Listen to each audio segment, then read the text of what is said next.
Good morning, everybody. Welcome to another episode of Off the Console. It's the hottest podcast that's all about gaming and tech news and anything nerdy. My name is Gardner, and I'm joined today by my friends High Tech Lowlife and James, aka The Brink. How you doing, my friends? Doing fine. It's another week. It's hot as hell this week, though, in my area. Yeah, it's been crazy here. How about with you, James? You know what? A couple days ago, it was like in the 60s. It got into the 40s at night. So we're in 90s now. We're doing pretty good weather-wise, but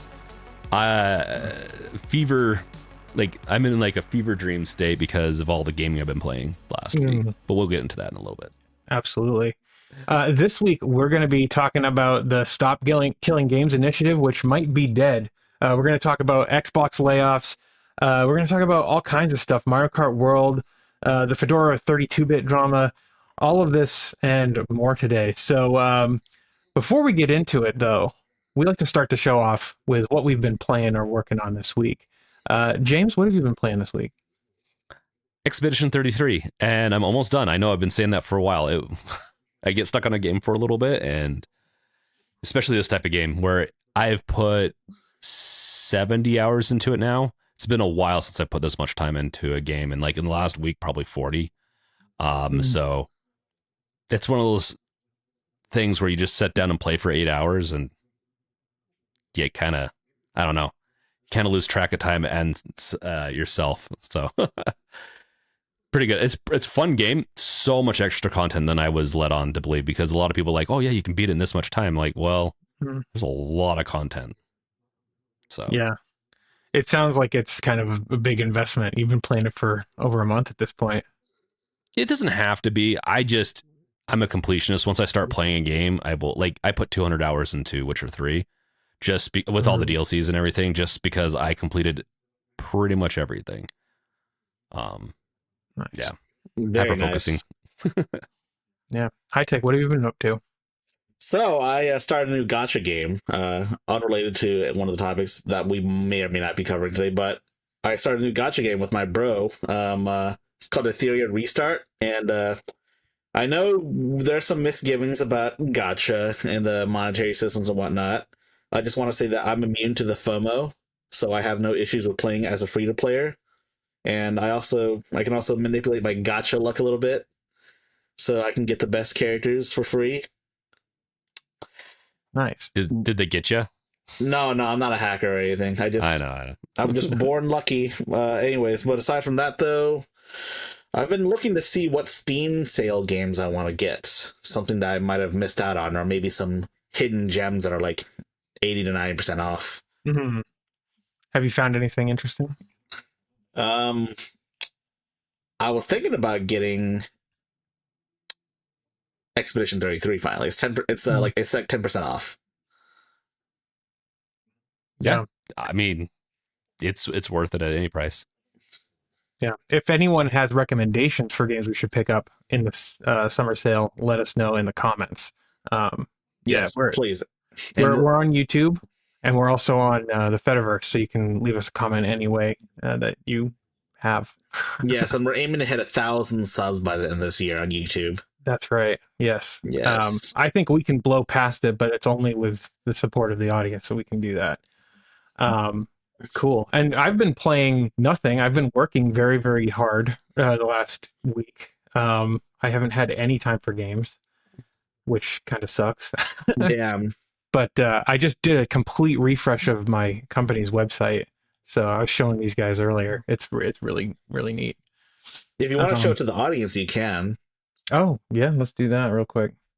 You got to invest in some AI underlings. That's how I freed up time to play Expedition, because I'm working on my project. But oh yeah, it's not perfect, of course. Yeah, can we just like skip the AI in our local computers and like have them be humanoid robots that do like tasks? Droids, like Star Wars. Yes, like droids in Star Wars, like to have a little bit of a personality. I could agree with that. Yeah, like I could get down. Yeah, like because like there's so much time that we spend on like menial tasks and shit, like washing the dishes and stuff. I think what we really need are robot maids. That'd be sick. I'd be down Robot maids. And like a robot babysitter for your kids, James. for that. That's the TV. Just kidding. Throw a couple of Cheerios on the floor, TV, and I can be gone for a couple of days. Right. There's Anyway. stories of people doing that. Sorry. Nah, I just worry, like, you know, actually, I'm not even going to go there. Never mind. Yeah, this is my website. I'm pretty proud of it. I think it looks really nice. Got some social proof on here, and then there's like a fun portfolio section where you can go and see some of the work that I've done for other companies and what have you. Pretty neat. Looks really good. It does Thank you. look really good. Yes. There's a contact form here. You can, you know, fill out the contact form. That's a good way to like drop me news. If any of you are like running an open source project or anything like that, you want me to cover it, you can drop me. You can fill out the form on my website. That's what I was trying to say. I don't know why I was blanking on that. Anyway, yeah. So that's what I've been working on. Fun stuff. I think it's time to get into our first story, though.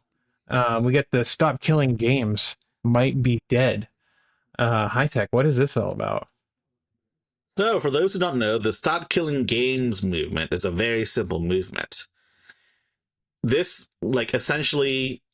Oh, there's been more Anyways. So what I'm saying is that Stop Killing Games is a simple concept. They want to introduce legislation to prevent games from permanently dying out. There are a lot of games out there that are simply unplayable because they rely on infrastructure. Yeah. So when I say, you know, stop killing games, they really mean implement plans for like end of service. Like, there are plenty of for every like Redfall or Multiverses that's playable offline nowadays, there's like a million other live service games that are literally unplayable now. And while you may not like these games, others do. And then, yeah, this is a great effort towards game preservation. I am a game preservation absolutionist. I think all games should be preserved, even the bad ones. Yeah.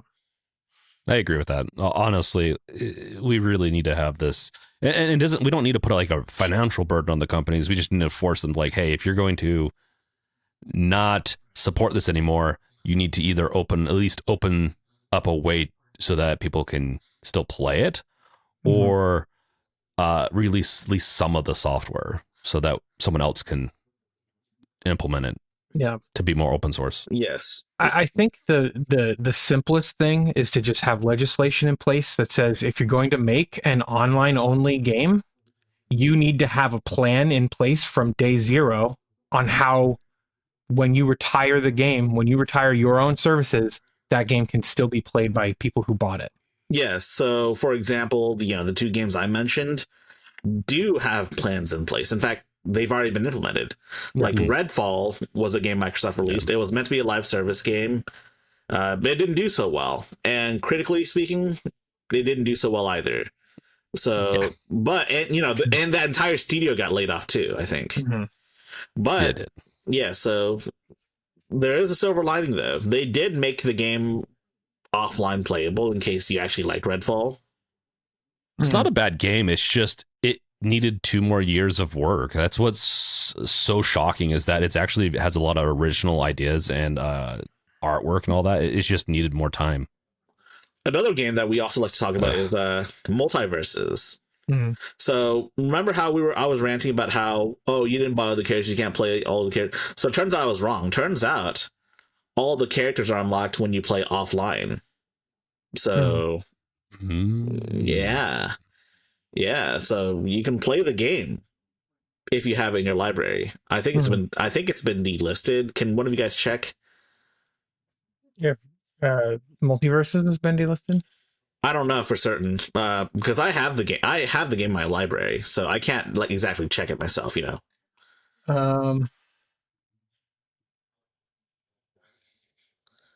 Multiverses is no longer available. Yeah, well, I guess it has been. Look, see, it's been delisted. Yeah.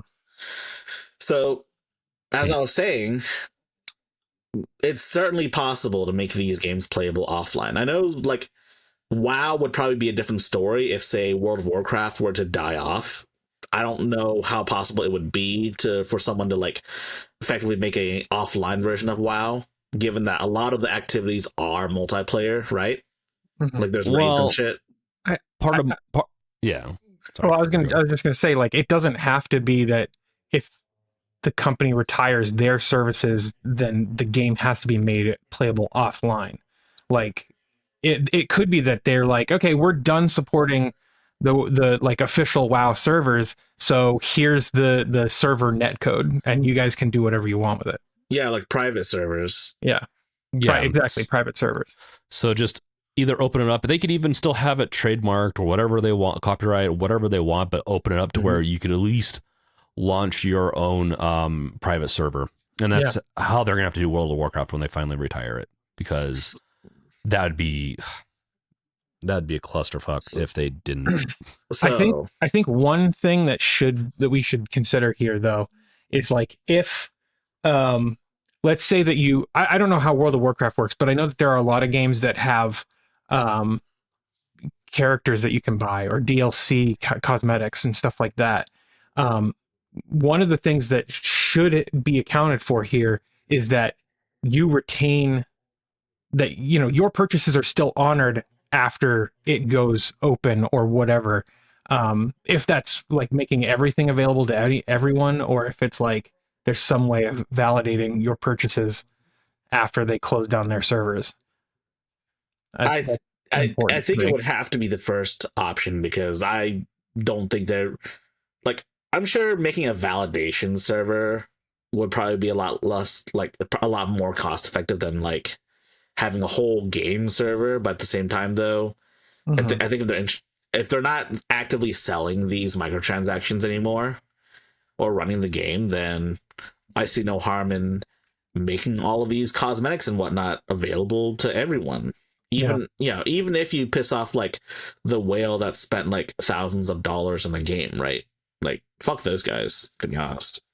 Yeah. I mean, sometimes they pay for the games that you play, but sometimes they do. But, sometimes they do. But I hear you on that. But there has been some opposition, and when I really say some opposition, I really mean one content creator. Yeah. Any guesses as to who the content creator is? I think we all know the name. It's Pirate Software. Pirate Software, aka Thor. Supposedly his real name too. Yeah, Gardner said it was his real name. Thor. I'm pretty sure it is. I'm gonna look it up now. All right. Yeah. Please. That's to smite the whole thing, dude. That's too badass of a name to be a mere content creator, man. I would imagine that to be like the name of like a bodybuilder or some shit. Oh, come on, content creation. Oh, so maybe it's not his real name. Okay. Yeah. So you're telling me that Thor isn't his name? Wow. No. Sorry, I'm sorry to disappoint. Twitch star. Wow. Twitch star, yeah. Yikes. So Pirate Software does not like the movement, and I think his points can be really boiled down to three things. First is that we're essentially dumping problems onto developers like unjustly and not providing like any real solutions. And what are your thoughts on that point, Gardner and James?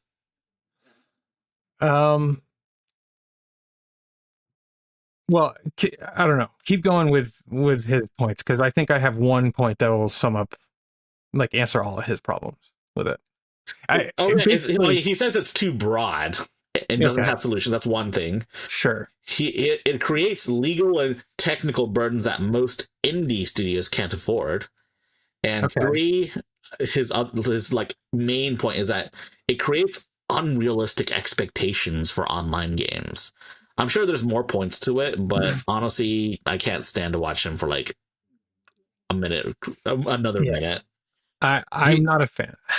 He's not like fully wrong. It's just you like when they make the laws, they can add exceptions in for small business / indies if they really want to. But on top of that, being able to make sure your source code is accessible for, like, let's say, always online games is not a burdensome thing. It is a financial problem more than anything. People don't want to relinquish their IP and some other stuff. And I know what companies are going to say. There's going to be like, there's proprietary stuff in there. I'm sorry, but most of it's not proprietary in the sense of like it's been done everywhere else. So with these types of systems, So basically, my takeaway is if an industry cannot make money ethically, then that industry does not deserve to exist. Point blank. And I don't believe that it is ethical for a company to accept payment and sell you a good and then turn around and turn off the good after you've made a purchase. That is 100% unethical, and it should not be allowed in any way, shape, or form. And so I think all of his points are moot because they're typical like libertarian anti-government things that don't hold water when actually scrutinized to any deep degree. And so, it's going to put burdens on indies. Okay, put a little carve out in there for indies, but it's not even going to, right? Like, it's just so foolish. It makes me really upset. Sorry. Like, okay. All right. So so I want to debunk each of his points. The initiative is too broad and lacks clear solutions. It's a fucking loss. It's a fucking law. Yeah. So yeah, of course. Like, let's look at, I think it was Denmark or something that banned microtransactions from like Valve's games, right? Valve had to come with a solution. Where's the problem? No one has an issue with that, right? Of course, it's up to these. It's always up to the developers to come up with a solution to a problem, and we're just bringing it up to light and making it so that they have to come with a solution. Mm-hmm. It's not, the burden isn't on us to come up with a solution, right? Or I guess in this case, Ross, right? Yeah, at the end of the day, too, they could also bake into like for indie studios some type of, especially the EU is much better at this at implementing services that could help with indies too. Like it's just like, hey, here's a little kit, just throw that some of your code into there, and you can say you're done. Yeah, and the community can take over from there. Yeah, they don't even have to do much. And I'm not sure why I even bothered mentioning indies, because I don't see most indies making actual live service games. Like, live service games are expensive to make and run. Yeah, and not to mention, people don't really have faith in a live service game like being made by a first time indie dev. Like, all of those Kickstarter MMOs that used to exist. Yeah, like those are all red flags for a reason. Because they're really hard. There's some games where I could see, and I can't think of any, but I could see it being useful to have a little caveat for indies. But yeah, it's definitely like, it's so small that it's not going to affect almost anyone. Yeah, like what's an indie live service game? Because I'm having a hard time coming up with it. Same, because a bunch of them I'm thinking of actually have offline modes to where you can just do your own servers. It's only big companies that typically try to make sure you don't, so you have to use their services. The more I'm thinking about this, more I'm like, this is actually very much a systemic like issue with big companies trying to just milk you from all your money. Yeah. And let's not forget who Pirate Software is. He used to work for Blizzard, and his dad did as well. I've heard him. I used to watch his VODs sometimes, and he would be having great affection for his old employer. So I'm like, well, I'm taking his smokescreen, pearl clutching bullshit for what it is, and it's just an industry insider who is deliberately misrepresenting what this movement is and what it's about. That's what it seems to me anyway. Yes, not to mention he does run a live service game. A sort of live service game. Rivals of Aether, too. It's kind of a live service game. I believe it's playable offline, but the online modes are where it's at, to be honest, for fighting games and whatnot. And also, let's talk about the last one. It could hurt the industry by setting unrealistic expectations for all online games. What unrealistic expectations? I think that's already the expectation. You buy a $60 video game, I'm expecting to play it forever. There's no expiration dates on these things, right?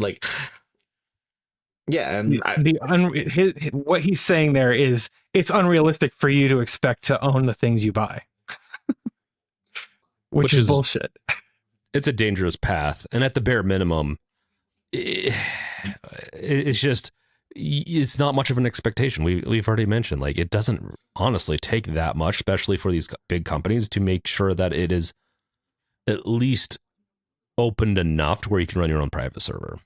Yeah. Yes. I don't know. I think so. Especially if you put this, you don't even have to do this retroactively yet. You could just retroactively have the law say, well, if someone wants to reverse engineer a system to make something that's already released work, they can do that legally. And then from here on out, companies have to have an exit strategy, or else they'll be fined a certain amount because what the user or what the buyer purchased is not usable anymore.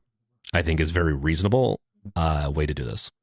Yes. So the last time I checked this which was like earlier this week, the signature had like 50,000 signatures. So it's gone up like 10%, which is great news. Because 500,000. Sorry. But it's great news because, well, basically there was concerns that Stop Killing Games basically lost all momentum, which is unfortunate. But now big content creators are covering it, and Ross has found himself multiple powerful allies, arguably more powerful than Pirate Software, who at the start of the week, Pirate Software had the most viewed video on Stop Killing Games, period, followed by Asmongold, who reacted to that video. So yeah, what was his take on it? I'm curious. Asmongold, I think I'm not entirely sure, to be honest. I didn't watch it. All I know is that all over the place these days. All I know is that Pirate Software got all of the attention, not necessarily not necessarily Ross, but now we have much bigger content creators like Moist Critical covering this, and Mudahar from Some Morning Gamers, Gamers Nexus, and even Linus Tech Tips covered it in his own podcast, actually. Oh yeah, I have a feeling they'll hit their signature goal. I think interesting. So. Yeah, it's hard too, because if you go and try to sign the petition, it's only for members of the EU. Yeah, and I think UK, maybe, I don't know. Yeah, I mean, I think the UK has its own separate Stop Killing Games thing, but he's gotten a lot of more powerful allies, very powerful, like in the YouTube space, and. It shows. They got 10 more. They made it up 10%. That's amazing. I've also wanted to. I don't know if I should be mentioning this on air, but I did email him, ask if he wanted to join us for the podcast, and he might join us, but he's fighting the good fight right now. Yeah, he's in the trenches. So if you guys want to see Accursed Farms join us here, then you got to get subscribed, because we don't have a big enough audience for him to join us yet. Yeah, I mean, he isn't joining us because we're not popular. He's joining us because he's focusing on getting the word out. Yeah. So it just helps. It helps a lot. So, and Ross, I don't know if you're watching this right now, dude. I'm High Tech Low Life. I'm the one that emailed you, but keep up the good fight. Yes, keep it up. Yes, let's get a I don't know, United States / Canada version going. Yeah, I'm totally game for that. The question is, how do we get that started? I don't know. I'm not really good at this type of stuff. Maybe we can get there once they're funded. Like once it's fully signed, maybe we can look into it for us. Yeah, but doing it in the EU is probably the best way to do it, because the EU is very consumer forward. They actually have a functioning government over there. That's true. We'd have to wait 3 years before we could probably get something through. Yeah. All right, but let's move on. We're going to talk about the Xbox potential layoffs that are reportedly going to happen here. High Tech, what is this about? Reports suggest that we might be losing up to 2,000 people from Xbox, which does include entire studios. Like, that sucks. It does suck. And apparently the Xbox unit has like 10,000 people in it. Mm, So that could be anywhere between 10 to 20%, like George Brossard says now. yeah. What do you want to bet? Half of the team that's working on Windows Xbox Experience are going to be laid off. Don't say that. Don't say that. That's what Microsoft does, guys. That's literally what they do. Hey, Well, man, it's okay. They had to lay off the blue screen of death people. We'll get into that later because they It's can't okay. support that color now. It's okay, dude. I was gonna install Bazite on my ROG Xbox Ally X anyways. Yeah. That You mean name. the Xbox Ally X Series X version S? Version they just need to get better at just name it simple, guys. Keep it simple. That's also not in Microsoft's wheelhouse. I know. Well, it's the KISS methodology. Keep it simple, stupid. Just come on. Yeah. At least they didn't make a Xbox Series X Pro. Imagine how much worse the name would be there. Don't give them ideas. Pro Max. Gosh, you go the Apple route. So Okay, the Apple. the Xbox unit has about 10,000 people in it. That's like 20% of the Xbox unit being laid off. That's a lot. That is a lot. So many people. Now, does the Xbox unit include studios like Activision or publishers like Activision, or are they kind of independent of Xbox? It's got to be independent, Yeah. right? I'm sure Activision and ZeniMax are independent, so to speak. Yeah. So I bet you there's probably more than that in those companies. That's what I was thinking. Yeah. Yeah. But I can imagine like studios like Oblivion being counted in the quote Xbox division. Yeah. Oblivion? Like Obsidian. Sorry, did I say Oblivion? Yeah. They bought Obsidian separately from Bethesda, right? Yes. That wasn't part of the Bethesda acquisition. Yeah, they're not part of ZeniMax. Yeah. And I think Ninja Theory 2 was another one too. They released Hellblade. Yeah. Well, yeah, I mean, I don't know what to say about this. I just feel really bad for the people who are going to be losing their jobs. This is a tough time to be losing your job, especially if you're in the gaming industry. Yeah. It is rough. And it's really hard because a part of me kind of resents live action or live service for this kind of, because it attracts so many gamers when and it consolidates a lot of this money into the big and into really big pockets when indies and some smaller really good company game studios could really utilize the cells. I mean, I feel like live services are like the tobacco industry, where it's like they're completely for a long time they were completely unregulated, and they have done nothing but just refine and pollute and destroy the gaming industry, like to make their product to make things more addictive. And that's what most live services are now. It's like they're hiring psychologists to make the game even more addictive and to make their loot crates or whatever they have be more appealing and extract more money from whales. And it's like, dude, we can't let that continue. No, like Expedition 33 is addicting enough, and it ends, which is nice. Yeah, that's the thing. Like, there's plenty of we can do games that don't last forever, but not everyone's into that, and I get that. I just live services, especially these days, are very off-putting for me. Like, I don't want to touch them because I don't want to sit there and just play it all day. I know that I've done that with Counter-Strike, and it gets annoying, and I definitely don't want to do that where I have to keep on paying. Like, that's Hearthstone is a great example. I loved Hearthstone. I paid into it somewhat, but once I realized I would never catch up to where I want to be with the decks I wanted to build, it killed the fun for me. They killed it for me.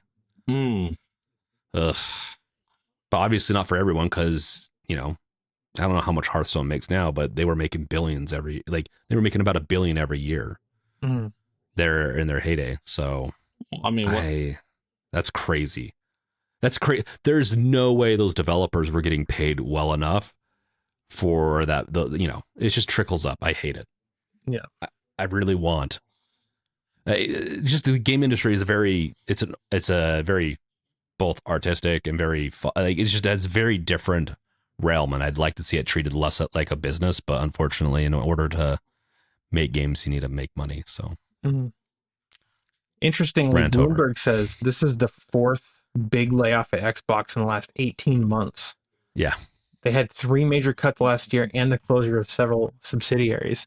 So, I mean, this is just kind of the state of like Xbox right now. It seems like they're closing up shop.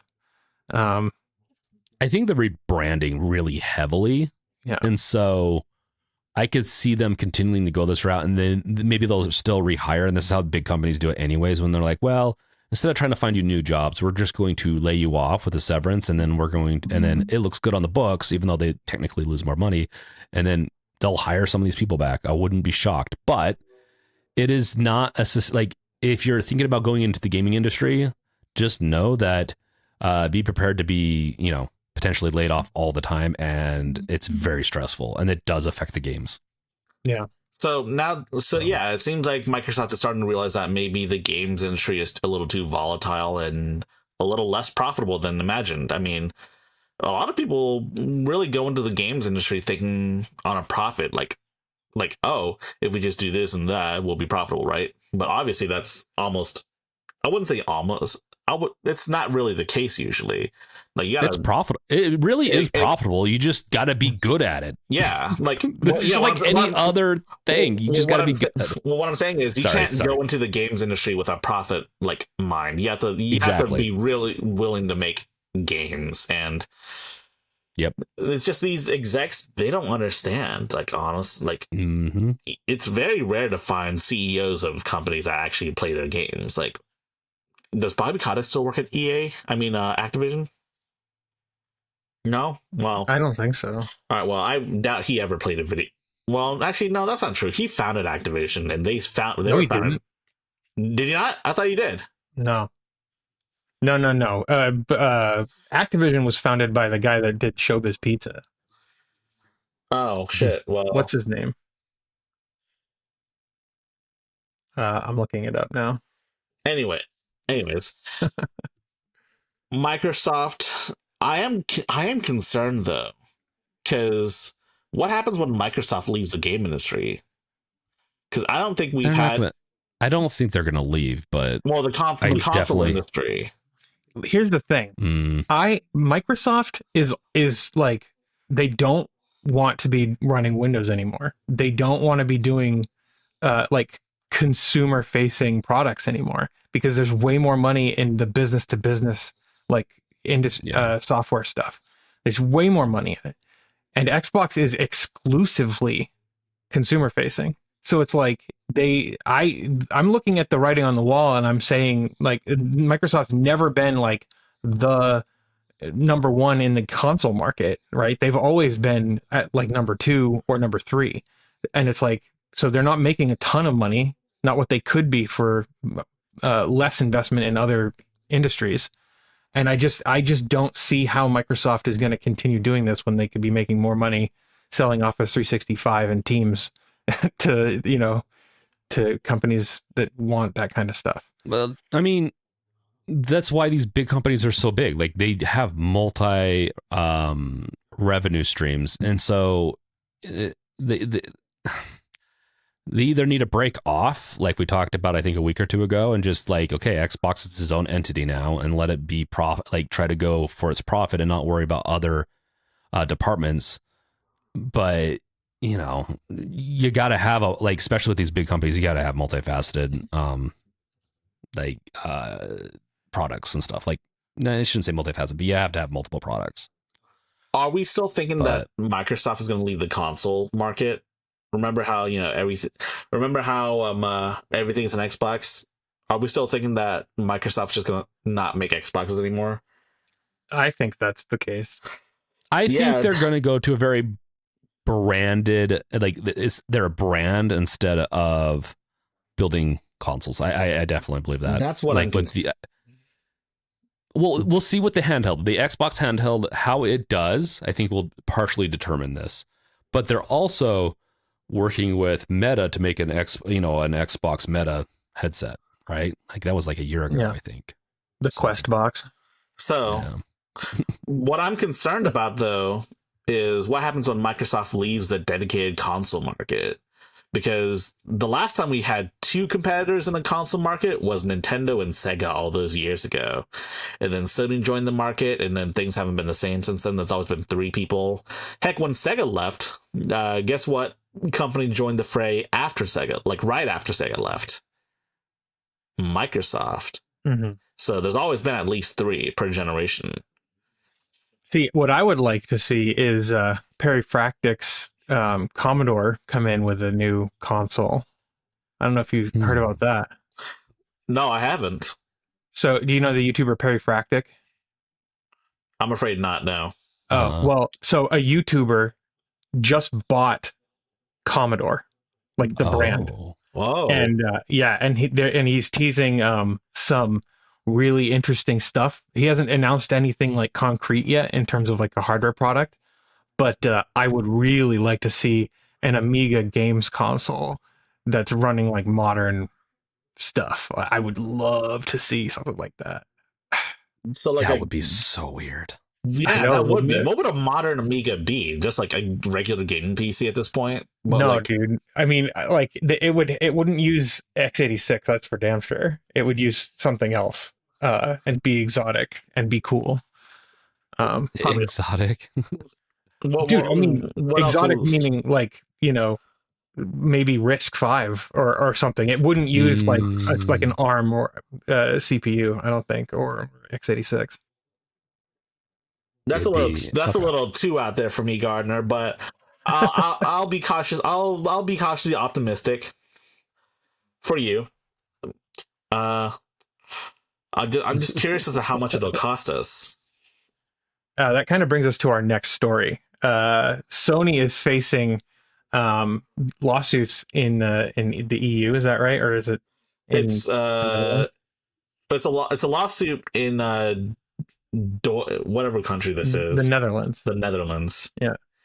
Here, let me share my screen. There we go. Yes, please. So it's a consumer group that's they're essentially saying that consumers pay on average 47% more for digital games than physical games, and that Sony is also pushing towards a digital only future, of course. Yeah. And they're saying that Sony's large market share and quote monopoly on digital sales amounts to a quote Sony tax. So I am curious what they mean by monopoly, though, because are they talking about how Sony is the only one that sells like PlayStation digital copies? Like you can't go on like Humble Bundle and buy a PS5 key. Is that what they're talking about? They could be referring to that, or they could be referring to the fact that in order to get your games on the Sony, like the PlayStation Store, you have to go through Sony, and they take a huge cut. Oh, so what you're saying is Steam on PlayStation 5? That would be sick. I think that would be sick. I think more people would enjoy. I think more people would do that than like Steam on Xbox for sure. Yeah. Well, there's more PlayStations than there are Xbox. Yeah, that's true. Would they have to start submitting PlayStation builds to Steam then? Would that be how that works? Because you wouldn't be able to just play like a Steam game right on the PlayStation. I mean, technically, but well, yeah. How I would want to see it happen is we just do that. We just run Steam games on PlayStation. The performance be damned. Well, yeah, it'd Proton, have to, but for Orbis OS. Yeah, it'd have to be Yeah, you'd have to do it through Proton because operating system. But yeah, yeah. But I mean, the hardware it's basically PC hardware, so like it should be very capable too. Right. Yes. Yeah. If optimized and all that, I would be curious to see. I think they'll just have. I don't know if they'll open up to Steam, but definitely would like to see some rules come into play on some of this. Hey, so here's something interesting though. There was also a lawsuit in the UK in regards to Sony's claims over 30% cuts. So it looks like Valve isn't the only one facing lawsuits over their 30% cut. Yeah. Let's see. I mean, this the Sony is excluding competition and it is exploiting consumers and game developers. So, I mean, I don't necessarily disagree with that. I mean, the idea that you have an exclusive store, you have exclusive control over the software that is allowed to be, launched and played on your console, that makes you by definition, like a vertical monopoly, right? Like kind of how it's kind of the same idea as like Walmart, right? Like Walmart they control everything. They control every tier of like product sales. Like it's not just like how the merchandise looks on the shelf. It's also the distribution and the warehousing. And it's kind of the same idea with Sony, I would think. Yes, I think so too, man. It's the big question is, how are they gonna, like, what's gonna happen? Are they gonna actually try to make changes to it, or are they just gonna fine them like a few $100 million? Because that's like chump change to Sony, probably. Yeah. I don't know. I'd love to see where this goes, so we should follow up on it for sure. Agreed. Now, I'm not saying I like Epic or anything, but Tim Sweeney, if you're watching this, I think I know who your next target is. Hey, they're not directly competing though with Sony. That's the problem. Well, maybe they should be. Maybe they should try getting the Epic Game Store on PlayStation. You know what I'm saying? Yeah. I mean, that would be like a Tim Sweeney thing to do, is support like Sony, like PlayStation OS before you support Linux. I could say that, man. What a weird vendetta he has. But I don't know if we covered that. Did we, like, fully, that like now you can on iOS devices,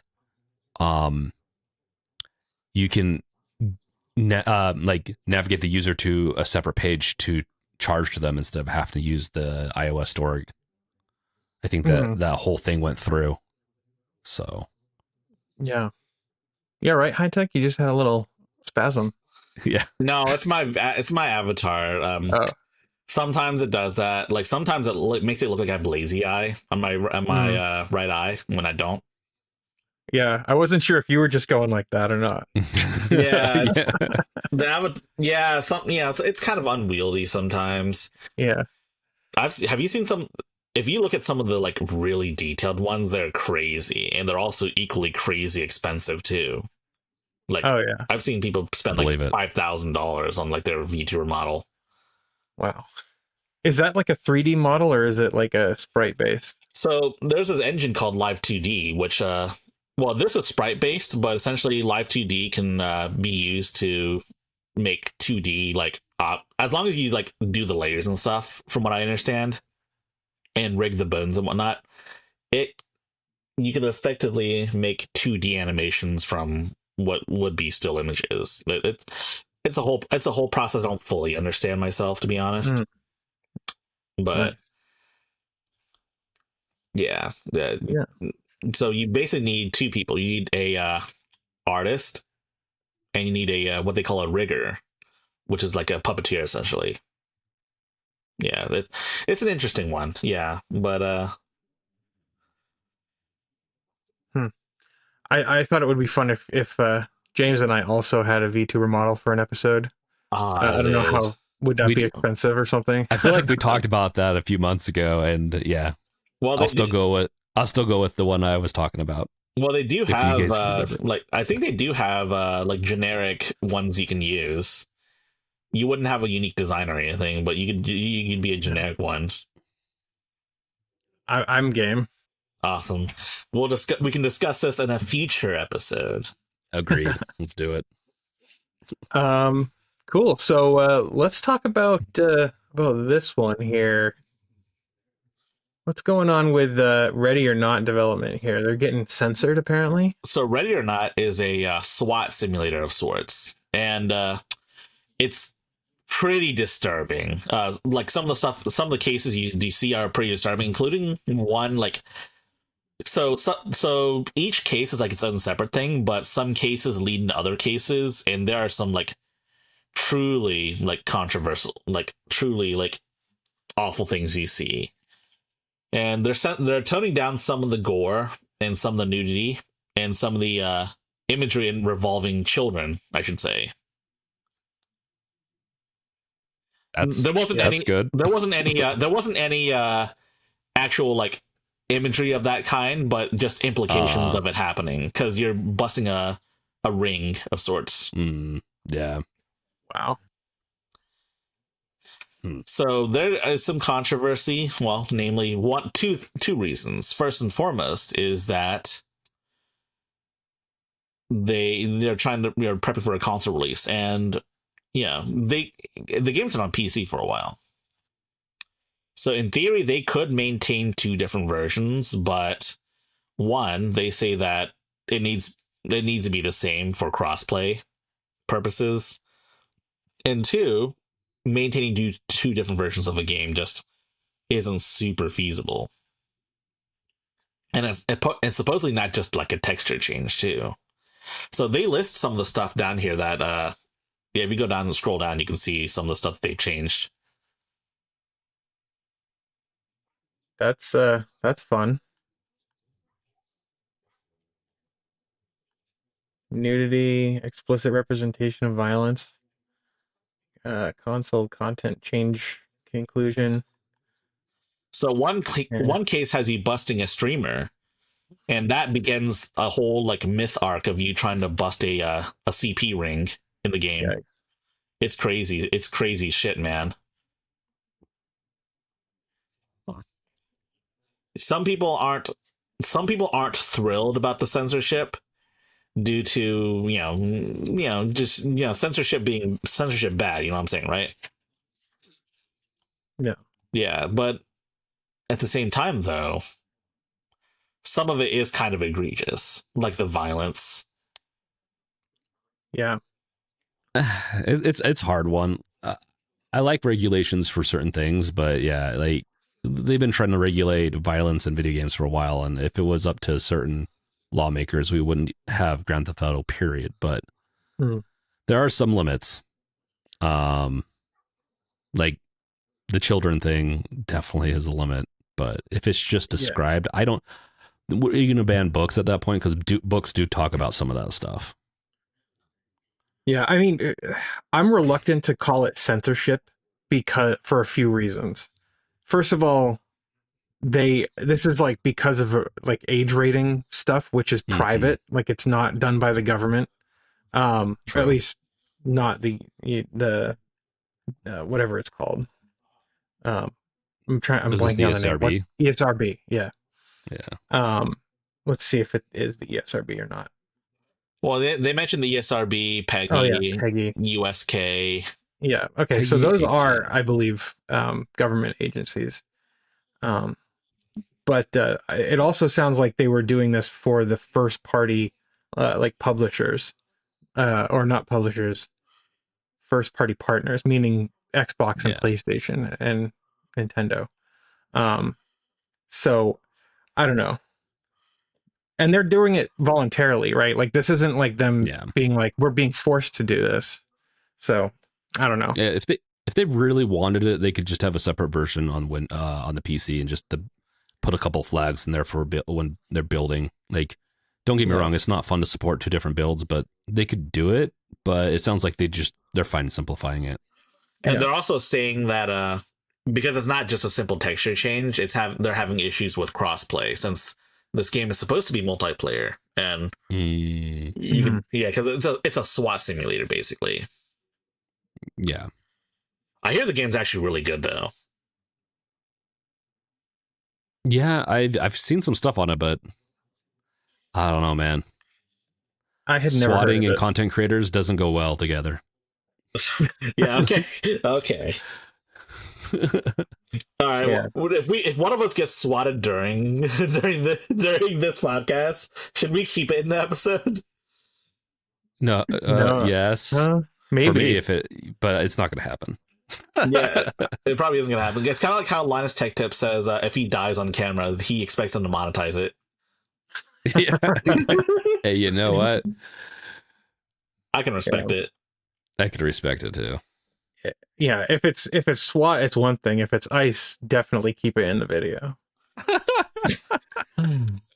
What, you get deported? Where's Gardner? He's deported. Yeah. Hey man, it's footage, man, and Yeah,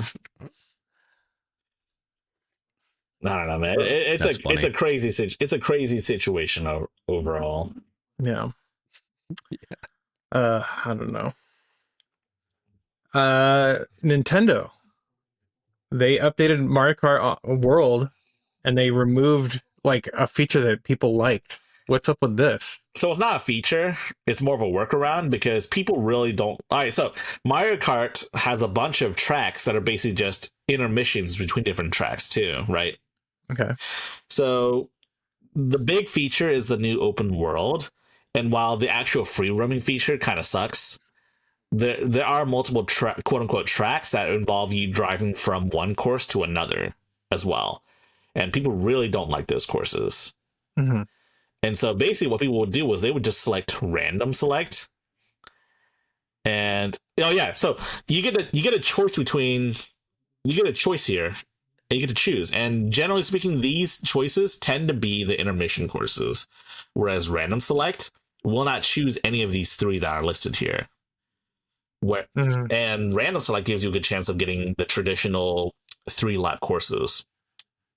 But now random select will also include the choice ones as well, meaning you have a good meaning that Nintendo just removed the only way to like consistently pick 3-lap courses, even if it is a random course.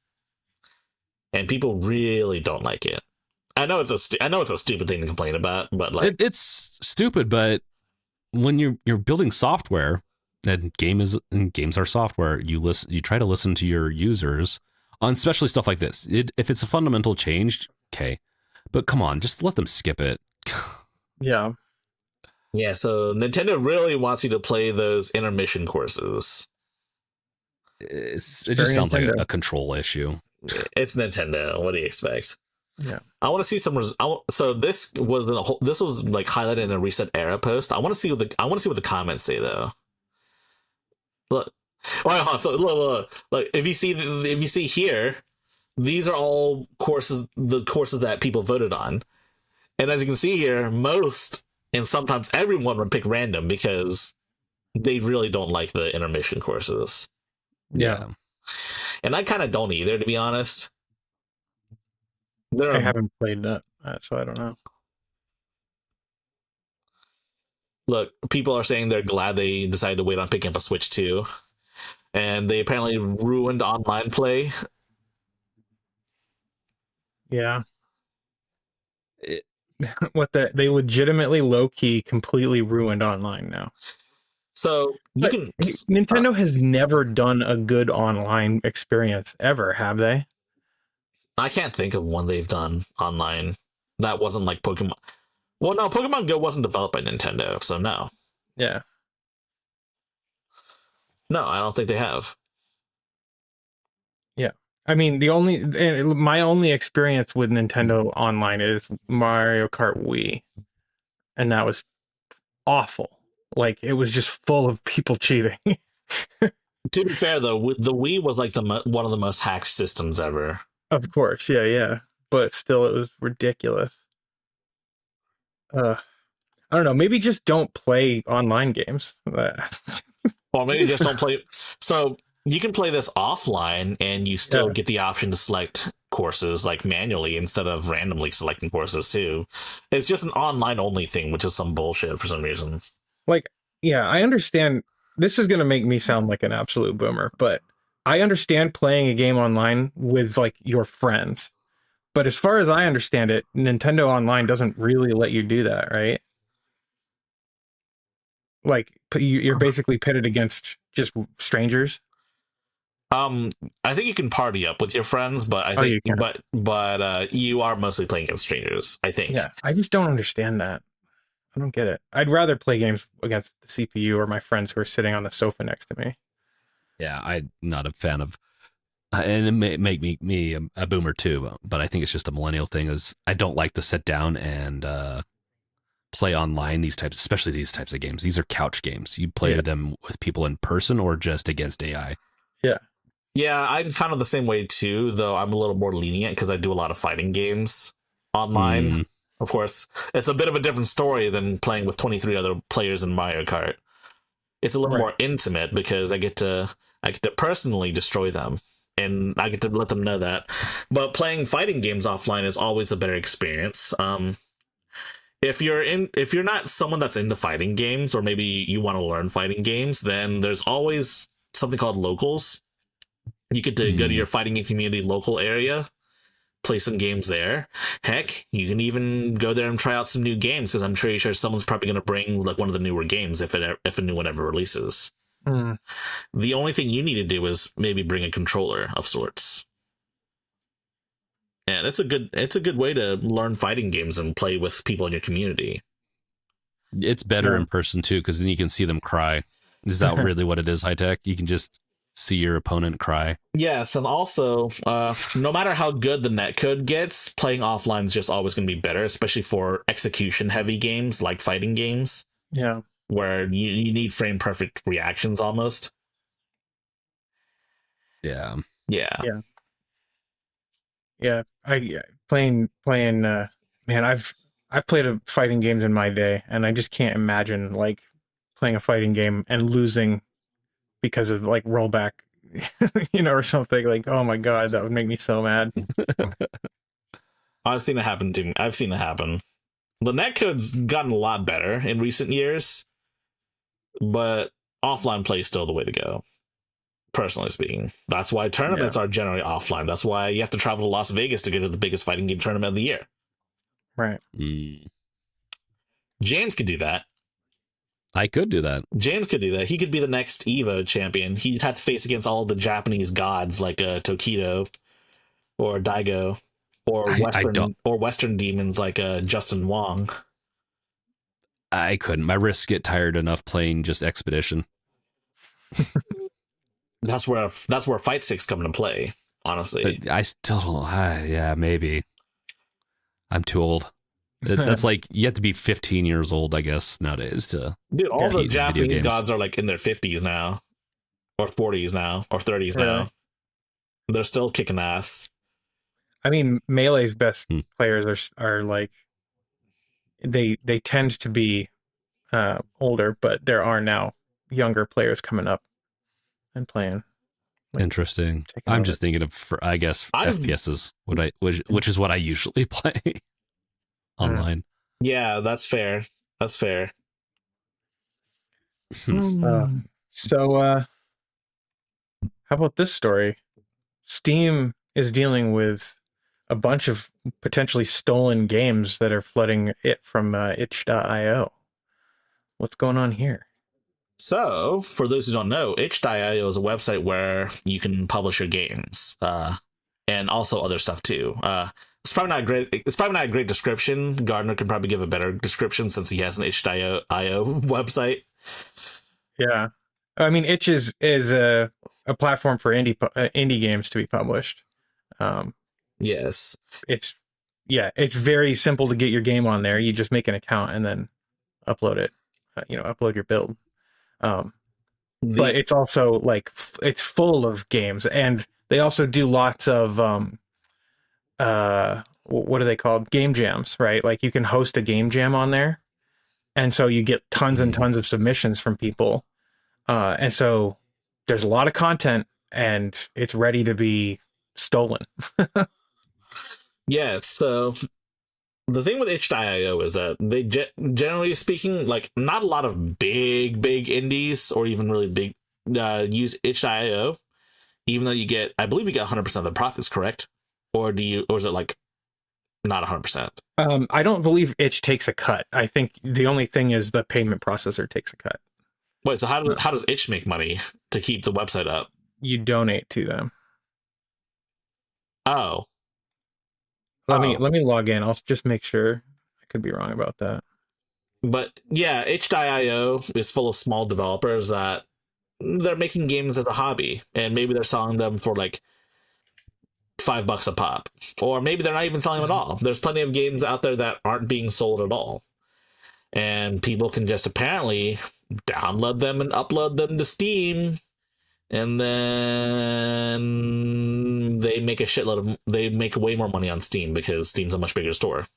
Yeah. Well, maybe not often. Well, you're going to get more Yes. eyeballs, and you're going to have more people willing to pay for something on Steam. Yes. So that's really the thing. Like most of these games that are being stolen, I would imagine, are the free games that are available to download for no cost to the thieves, and they turn around and sell them on. Sorry, there's a train going by. They turn around and sell them on Steam for a significant markup over $0. You know. Yes. And the truth is that some of these are not real. Some of these have been removed from Steam as of recently, like Hard Cop 2 was an example they mentioned. That's actually still on Steam, and it's not removed just yet. So, I don't know, man. It looks like the creator of Hard Cop 2 isn't active on itch.io anymore. So, I guess he hasn't taken the opportunity to take the game down. It's also free, if I'm not mistaken. Like on itch.io, you can download it and play for free or donate however much, but on Steam it's $2. Mm.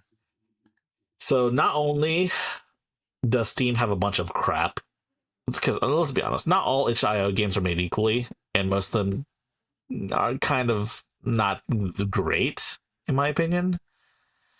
But they're flooding Steam. The thing with itch is that it is extremely indie, right? Like these are people who are just getting started with making games, or this is maybe their third game, and they're not like trying to make money, they're trying to learn in a lot of instances. Yes. So I don't know. And here's the thing, this is, you can name your own price here. So hypothetically, I could say $0. Oh wait, what the heck just happened? If I click no thanks, just take me to the downloads, I can then go download this game, right? And so someone did this under the name Me on Steam, and now they're like selling these games. What are they selling it for on Steam? Do we know? $2. $2. It's robbery, dude. Like, yeah, it makes me mad. It makes me very upset. Are there? I mean, there's copyright laws. What are the? I mean, one way or another, they could probably get them taken down, right? Yeah. My understanding is that the developer who made Hard Cop 2 is no longer publishing games and not engaging on itch. So unless someone complains about it on his behalf, it sounds like nothing's going to happen with this. Here's what Steam can do. Steam could honestly kind of fix this by working with itch to just have an API. Like as long as there's an API, they could just check. Like there's a couple of artifacts that they could probably, like from the builds, that they could probably check when people submit things to make sure that it's not copied over. They could fix this probably. Honestly, I'm thinking about how you could write up a script to check. Well, the question then becomes, how do you by what measure are we doing this? Like checksums? How do we ensure that they can't just flip a bit in the code and then publish it and wow, it's a totally new game? Well, first off, there are a couple more than just doing a checksum. Like, yeah, you're correct. You could do a checksum on the whole thing, but that wouldn't work very well. Yeah. But there are usually things you could check for, like assets and all that. Now they could get around it, but then they're going to have to do a lot more work. The harder you make it for them, the less likely they're going to flip these. Yeah. That's what I'm kind of talking about. I mean, heck, the title alone, and I mean, they ripped off so much stuff. There's a lot of points of like checkpoints that you could check on this between the itch.io version and this. Just to honestly, also to prevent just a ton of games that were not meant to be on Steam be put on Steam for pay that are paid. So, you know, this reminds me of a situation that happened last year. So there was a game called Wild Card that was on Steam. There was a Steam page, there's a demo and everything. If you look it up, Gardner, I'll show you what I'm talking about. Wild Card? Yeah, Wild Card. It's the second one. That one. So this is a game, but here's the crazy part. This was also stolen from a developer on itch.io as well. And the game is called Dire Decks. Look that up. On itch. Yeah, on itch. I just had itch open. There it is. What is it called? Dire Decks. Dire, Dire. Yep. Yeah. Yeah. Huh.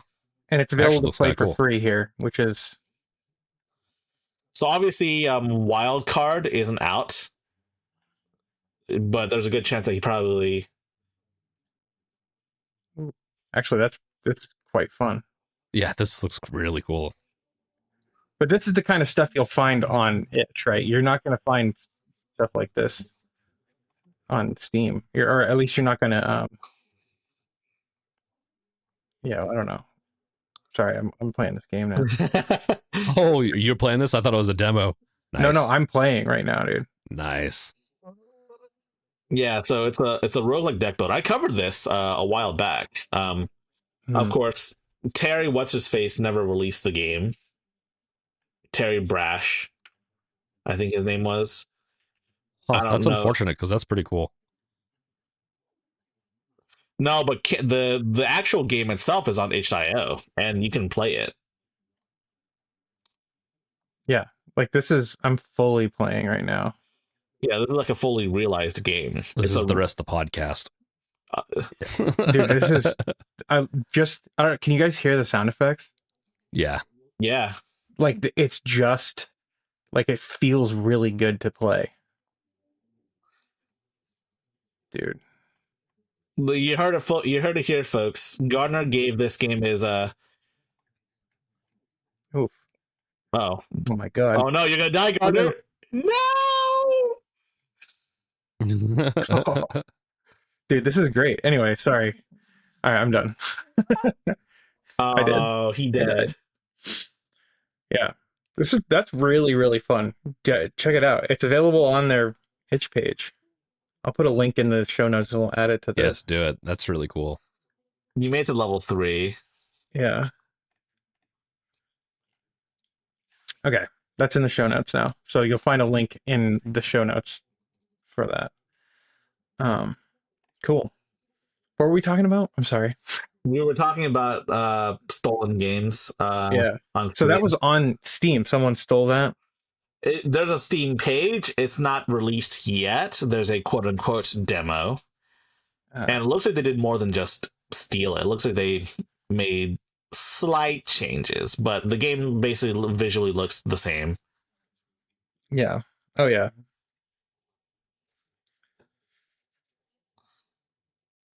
Definitely looks like the same game. My problem too with this is that they used the name and everything, but it looks like they modified it a little. Well, they didn't they changed the name of the game. It's not the actual game is called Dire Decks. This is called Wildcard. Okay. Then I was not paying attention to the name. Interesting. Yeah. It's a hard one because if they're not going to release a game for this and make it easy, because this would be really fun. Like it's a little bit of a gray area for me, but I definitely they used way too many of the graphical assets. Elements. Yeah. Like it's one thing if you made a game inspired by this. I'm sure that's probably happened more than a few times, but well, it looks like some of it's new. Like is that little collecting thing at the bottom right left? That's not in there, is it? I didn't see it in the other game. So yeah, it's there. Do you see that orb? That's your EXP orb. I don't know if it looks. I don't know if it's the same exact animation, but like. Well, let's find out. Oh yeah, that is right there.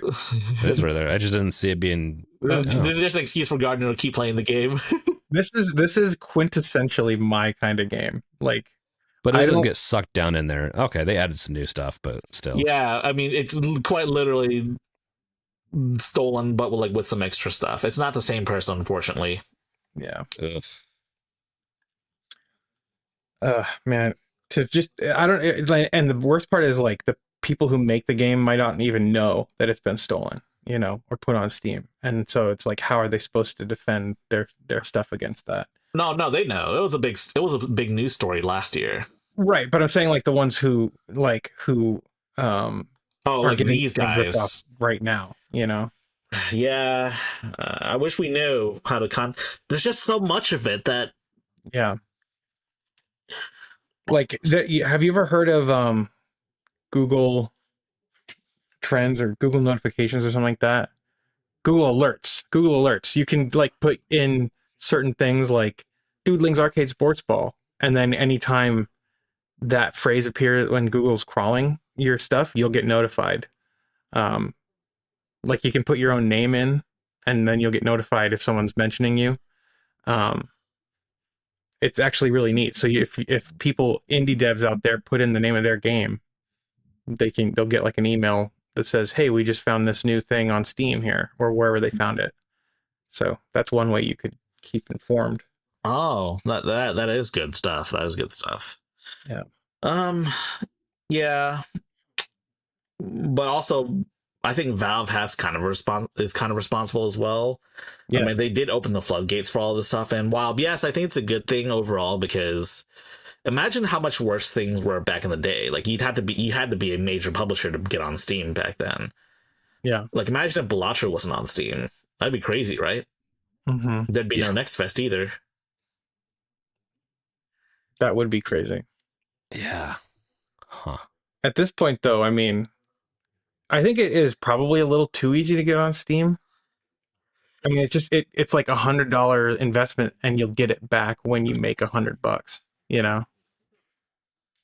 Not every So. game makes a lot of sales or makes that much, but Right. there's a little bit of a barrier, which I'm fine with.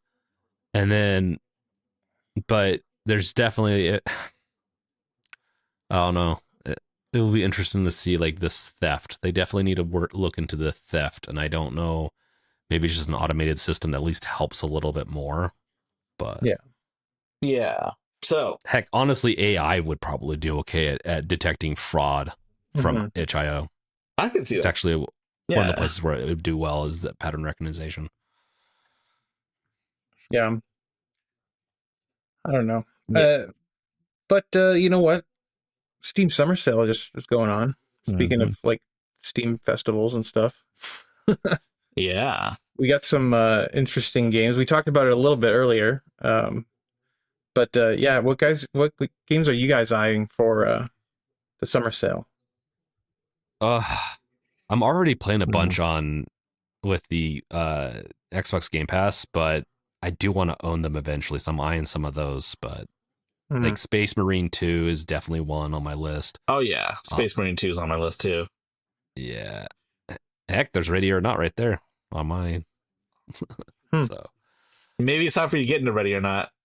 Ultra Kill is super sick. I've heard a lot of good things about Ultra Kill, so I'm gonna add that to my wish list here. Yeah, you don't like Doom Eternal, so I mean Doom the Dark Ages, so I'm sure you'd enjoy Ultra Kill. Yeah, for sure. Ooh, Mass Effect Legacy. Ooh. Or Legendary Edition, I mean. $6? $6, dude. Is that a remake of the first game? It's all the first three games. A remaster. Is a remaster of the whole trilogy? Yeah, it's really good. Oh, honestly, the remaster's pretty good. Oh, I had all 40 DLCs, it says. I got to, dude, when I bought my graphics card, I got this for free, but it was through fucking EA. I was like, I'm not going to ever play that, but now it's like $6. Oh my God. It's so tempting.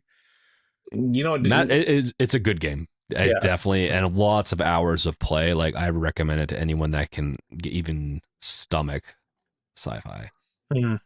It's the original Mass Effect is one of my favorite games. Like, so good. Come on, Gardner. You know what you need to do. What? You need to get it, but on Steam this time, so you don't have to worry about doing it through EA.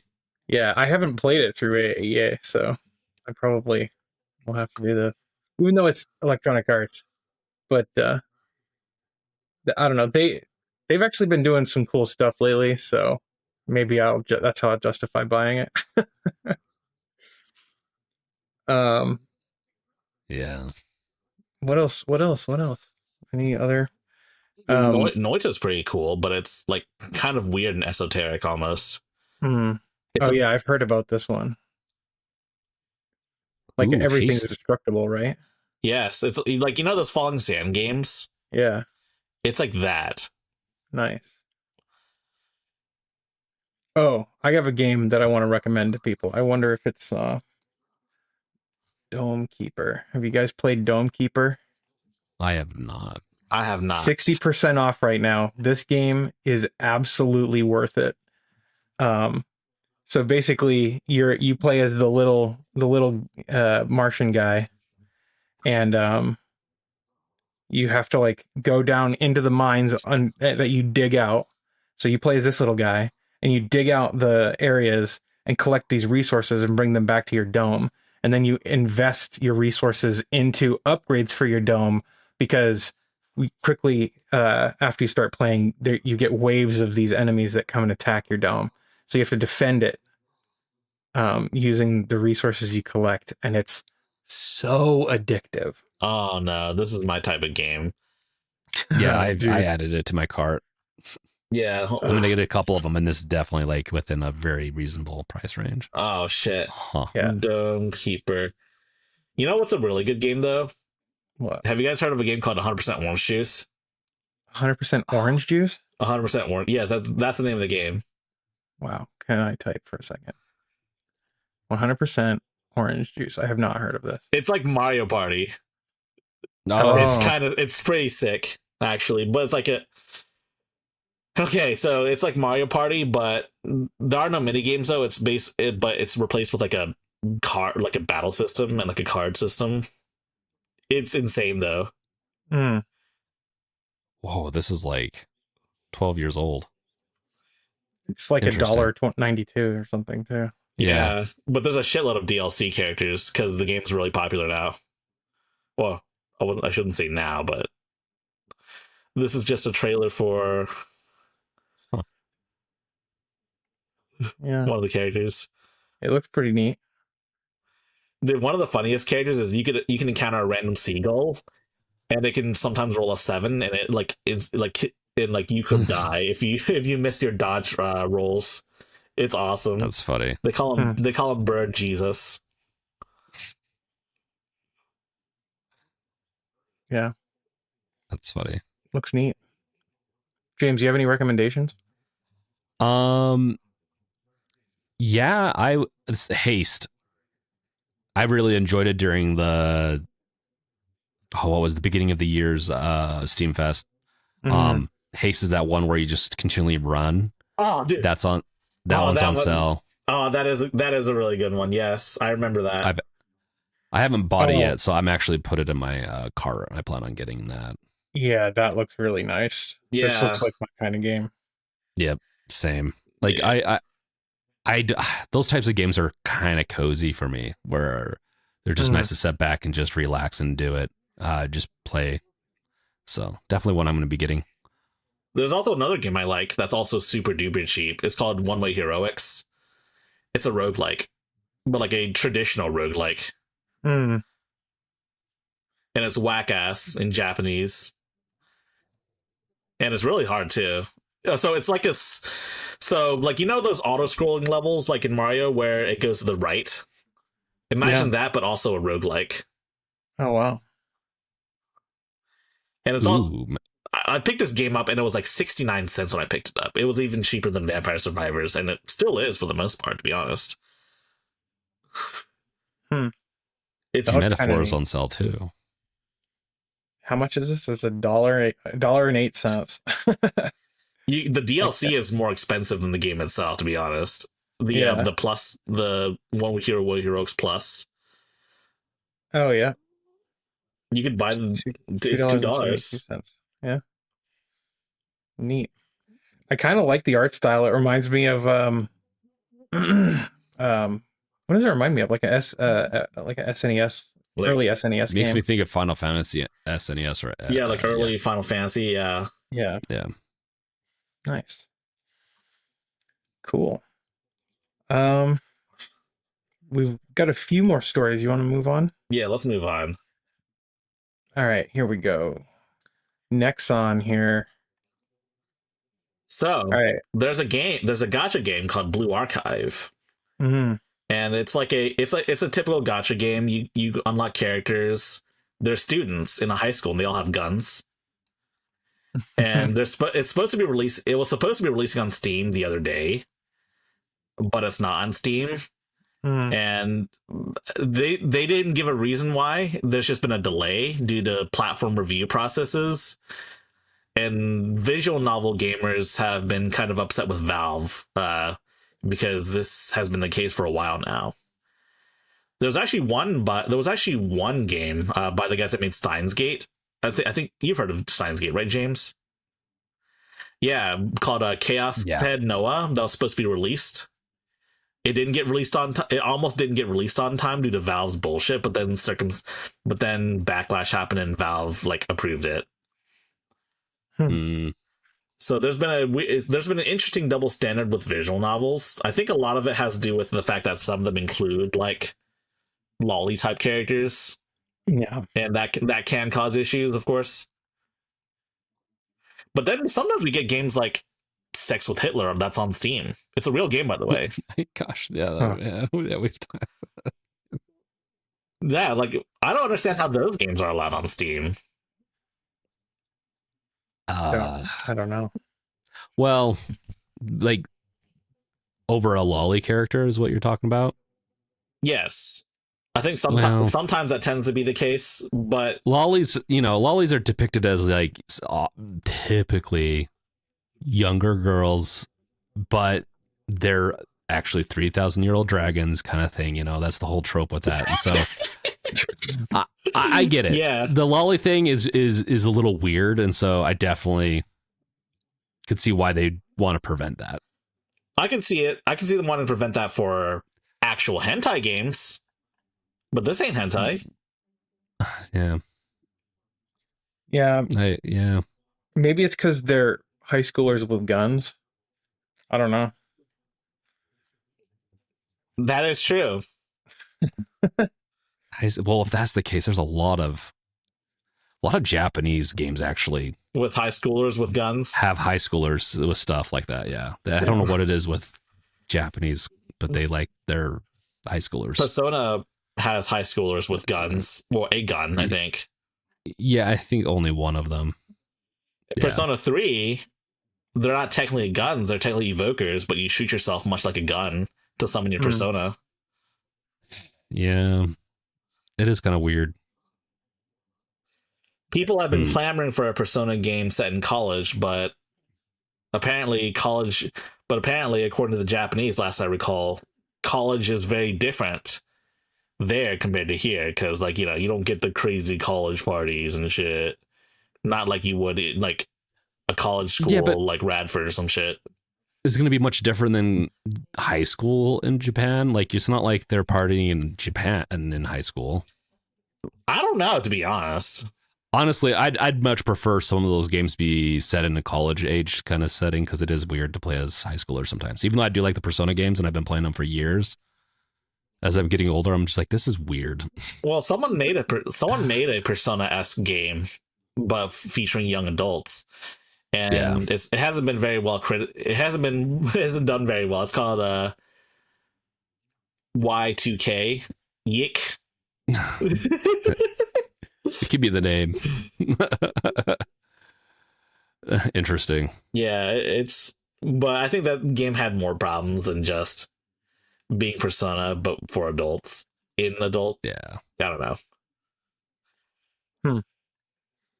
It's an interesting one. I've actually played this gacha game right here, Blue Archive, myself. I'm max level. You are a gacha king.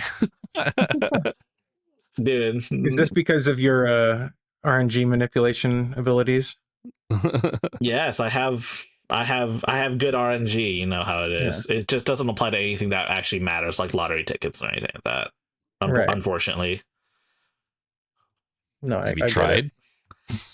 But I mean, you are like a wanted card counter, right? You've gone into casinos and shit. That's why have you can't go to Vegas. I I have not counted cards, officially speaking. Okay. I'm just good with probability. Yes. So it works with some types of gambling, but not all. That's what you're saying. Sometimes. Yeah. Okay. He just wants to visit Vegas. He's being quiet about it. My older brother went to Vegas many years ago to watch the Manny Pacquiao versus Mayweather fight. Yeah. And he said it was a waste of money, the fight. But he still got to have fun in Vegas. Mm. Yeah. There's a couple of shows that are fun in Vegas, but definitely, I don't know. I go there for the food and the big buildings, and there's a couple other things to do. But Dude, Gardner should go to Vegas. Would Emily let you go to Vegas with the boys? Yeah, dude. The boys are back in town. Dude. Oh my gosh. I don't know if I should tell this story, but no, I'm going to tell this story. I don't care. So, we went to a wedding, right? And a bunch of her friends were there.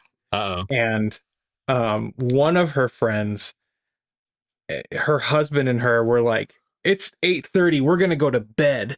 And while the rest of us were like, or pretty much everyone else was like, hey, we're going to go out for like the after party for the wedding. But I was really tired. So I was like, Emily, I think I'm just going to go back to the hotel room. And she's like, okay, I'm going to go out with them. And I'm like, cool, have fun. And it was totally normal, right? But her friends were like, the two that were going to bed were like, you can't separate at a wedding. And it's like, dude, the wedding's over. Like, what are you talking about? Anyway, I don't know why that reminded me of that. But like, dude, I've gone to like scale and stuff without Emily. Like, we're totally cool with that kind of shit. Well, yeah, it's a little possessive. Yeah. Trust is a big deal. Yeah. Yeah. Yeah. I don't know. I'm probably going to be going to the Nextcloud conference in Berlin at the end of the summer, and I don't think she's going to go with me. So, well, okay, now I'm offended. You're not taking me. Nextcloud? You can come if you want. Is that that one like self-hosted thing where you basically host your own cloud? Yeah. I need to set one of those up. Dude, it's so cool. I have one. I set it up the other day. I have the server. I just don't have the storage. I just need more. I need more drives, man. I need more NVMe drives. I have one of those Link Station Pros, the one that's like all SSD. It's done quite well for editing footage, but I need more storage for like actual back. Dude, I need one of those. Nice. Yeah, that is super nice. And I set it up on my Homelab, but my Homelab doesn't have like. My Homelab is like an old PC that I retired. So it has like a PCI Gen 2. So I don't have like a good graphics card in there that I can like do AI acceleration with. But this supports AI acceleration. So you can like have it like crunch through your photos and it will like catalog them and describe what's in them and facial recognition. It's so cool. I can't wait to get that set up. Dude, that's awesome. Yeah.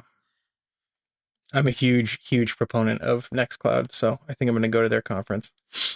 Cool. That's really cool. I'll have to set that up when I finally do my Homelab, but it might be a year. I need to buy more NVMe drives and then set it up finally. Dude, you know how much storage I have in my How much? Let me just, I don't know exactly how much. Let me just check.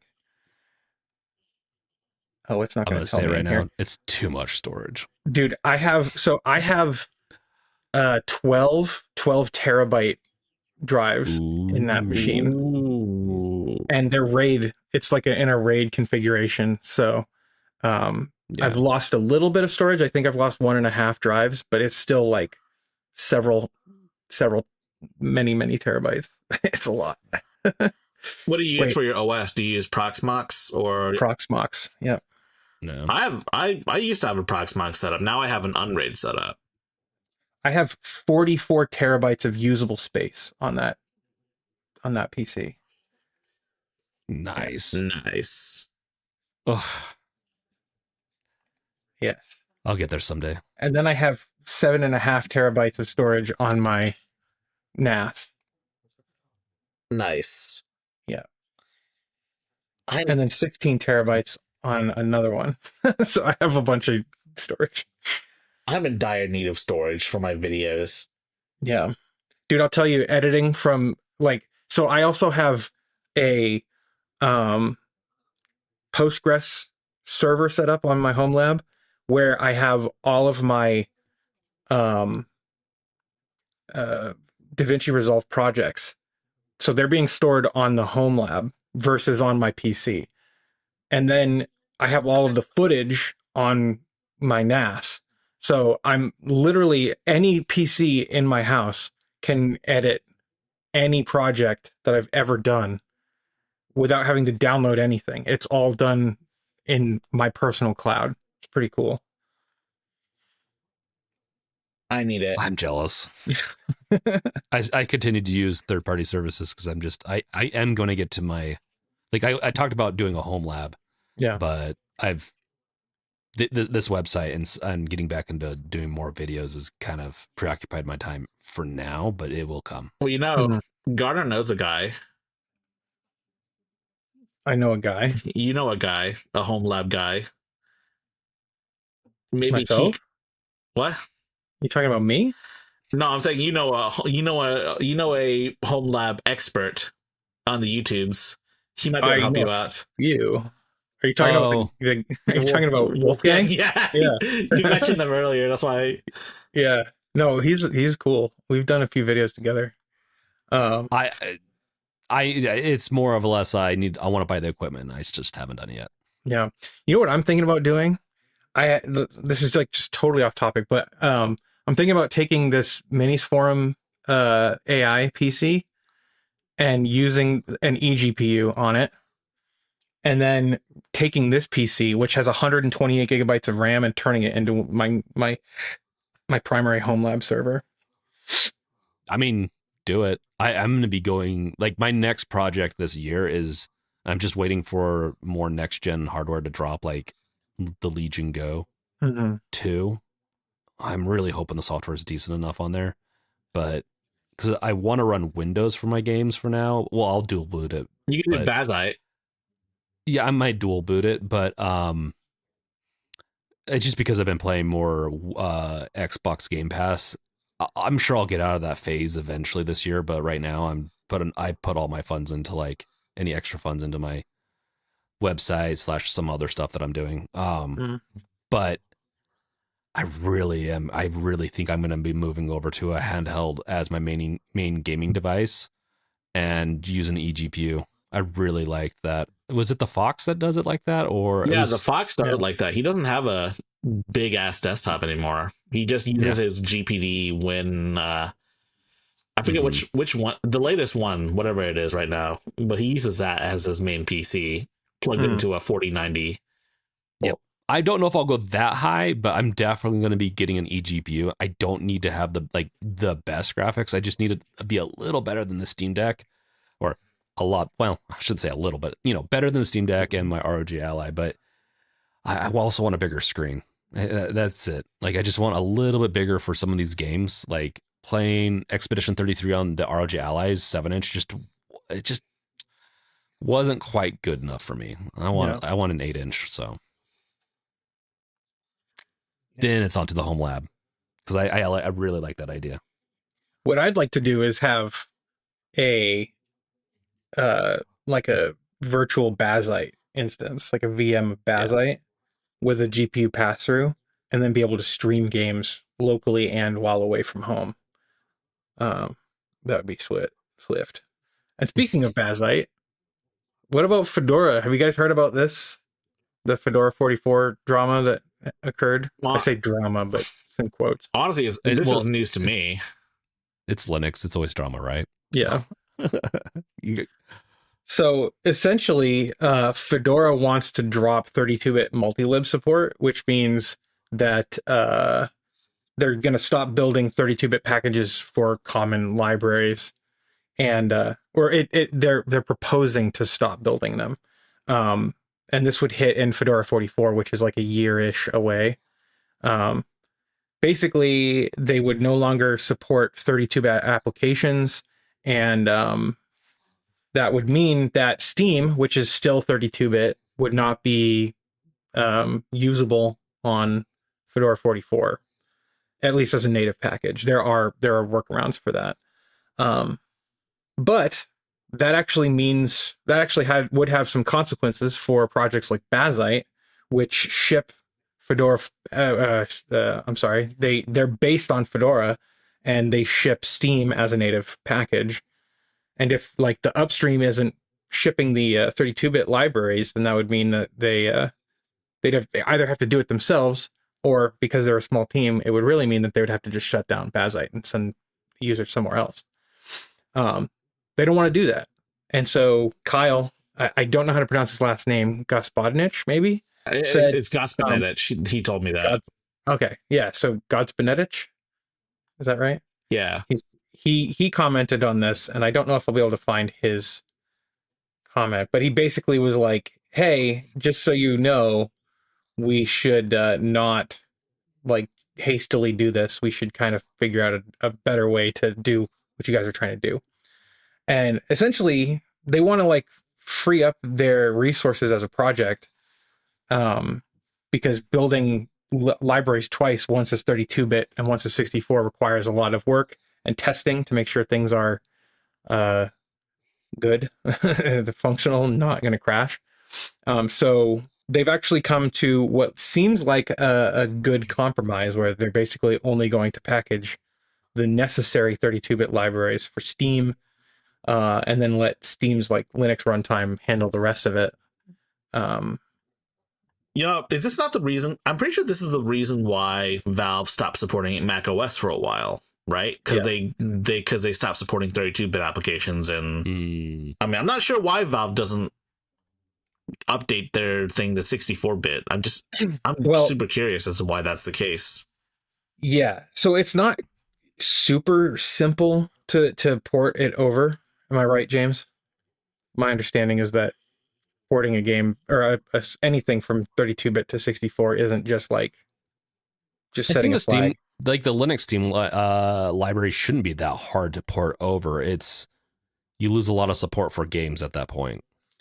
Yeah, right. Potentially too. Like, so moving off from a 32-bit architecture into a 64-bit solely, getting rid of that backwards compatibility could hurt some game support, which in return, I think you can emulate it, but it's been a while since I've looked into that. Yeah. My understanding is that because of the Steam Linux runtime, which is Valve's they're like native in-house binaries that they've built for these games, like even if Steam itself was 64-bit, they would be able to run 32-bit games using the Steam for Linux runtime. And that would include running games through Proton that are 32-bit. And I also believe that Valve just ported Steam to 64-bit for macOS. But that has its own knock-on effects because they don't support games that the OS doesn't support on Steam, on Linux, on macOS. So that was probably more trivial for them to do, but they have to maintain the backwards compatibility, and at some point they're just going to have to port it to 64-bit. But yeah, I don't know. There's a lot up in the air, but at least at this point, Kyle's post here was able to come up with a few compromises in the discussion. There's over 400 comments in this thread. And it looks like, at least in my discussion with Kyle, I did a video interview with him.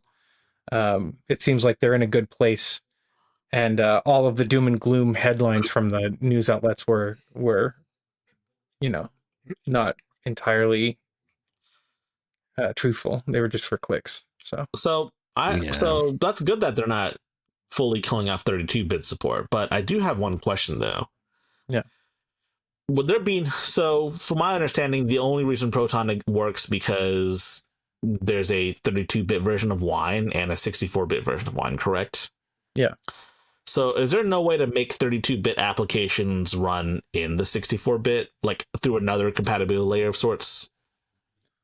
Well, my understanding is that 32-bit application. So I could be wrong about this because I'm not like a low-level programmer like that. But my understanding is that when you get like a 32-bit application, it has to have a 32-bit library, because when you get like a return result, um, those results are going to be 64-bit wide if you're on a 64-bit library. So the app itself needs to support like all of the hard like typing in like C and stuff will require, receiving a 32-bit integer, for example, versus a Oh shit. 64-bit float. Am I right about that, James? Do you know? Not. It's been so long since I've looked. Like 64 bit came out forever ago. Yeah. I think. I mean, that sounds about right. It's just how it has to be interpreted. So Yeah. But I mean, yeah. to answer your question, High Tech, I think, at least this is my understanding of it, Valve has 32-bit and 64-bit libraries, like native Linux libraries in the Steam Linux runtime, and Proton is running on top of those.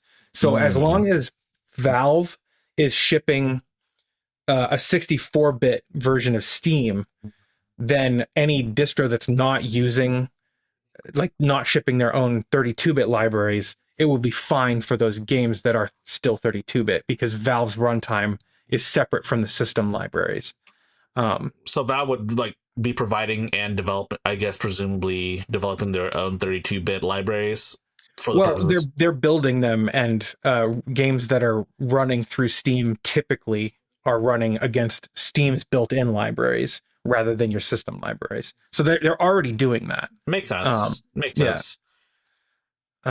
But yeah, so at this point, like, it looks like we're, everything's moving forward. The proposal, at least what Kyle told me, he said that they have 3 different proposed solutions, and they haven't determined which one they're going to go with.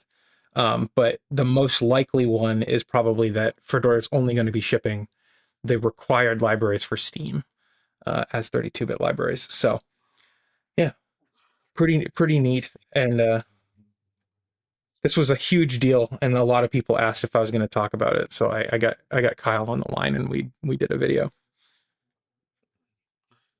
Very nice, man. Honestly, That's really cool. Yeah, it's a little above my head, given I'm not a Linux head. I'm still very much a Linux neophyte. I know a lot of people don't know this, but I'm still very much a Linux neophyte in terms of actually using it like on a day-to-day basis. That is. I definitely wouldn't say I'm an expert with Linux, but I have developed software for Linux, but it's not low level like this. Yeah.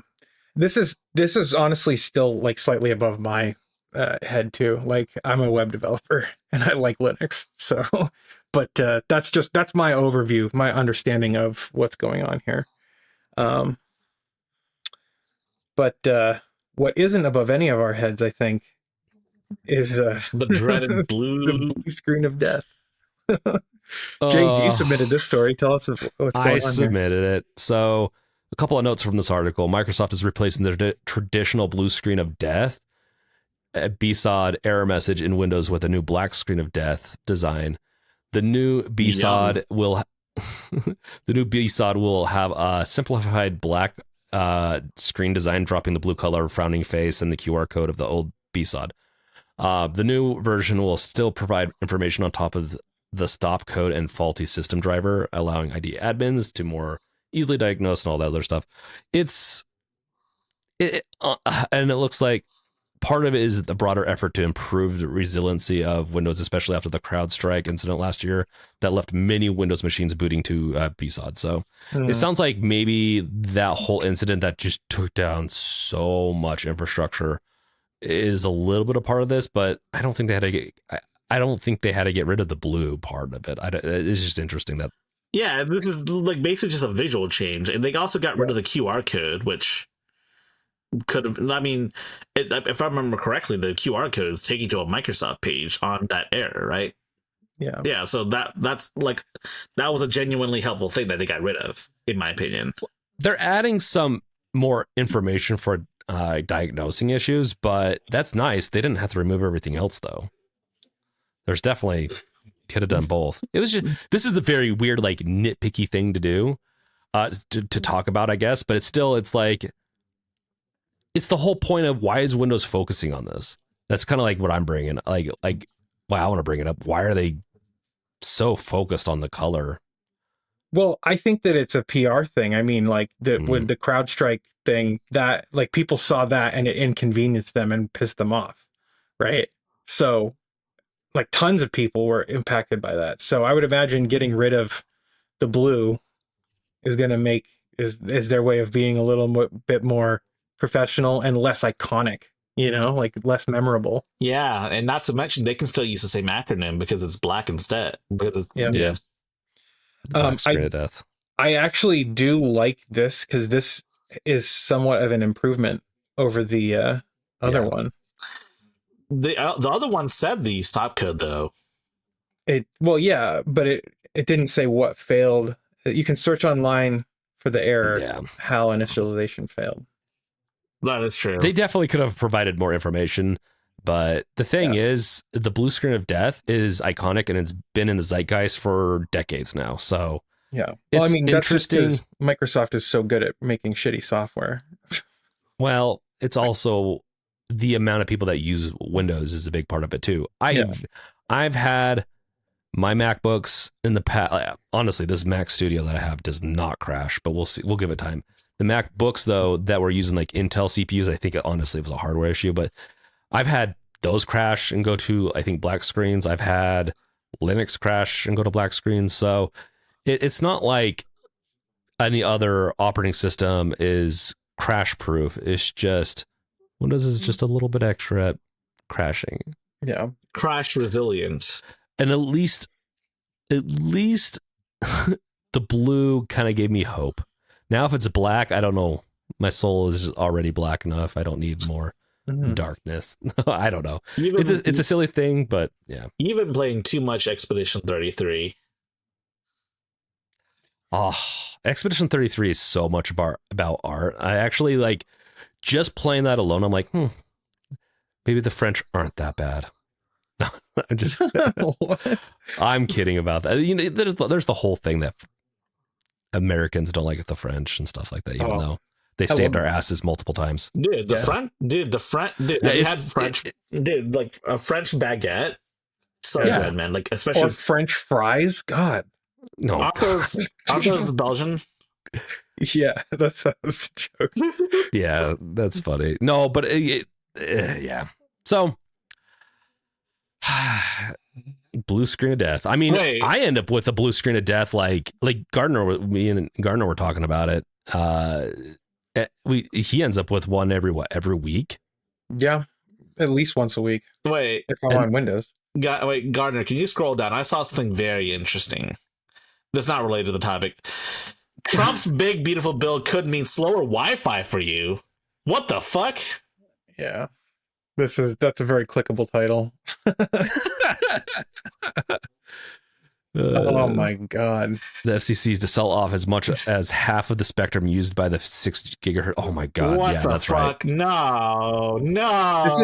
It's just more deregulation and privatization, and it's it's privatization of stuff that shouldn't be privatized. Look, it's surprise topic that we didn't write down at all because I didn't know this shit was happening. Yeah. I don't know. I mean, like, privatization of public resources is criminal behavior in my book. So yeah, our state senator loves he wants to sell off like millions of acres of land. It's crazy. And you live in where do you live? Millions of in the country, but like thousands here. I live in Utah, so it's Mike Lee. Oh yes. Yeah. Wait, does he want to sell off like federally owned land, or is it state owned land? Okay.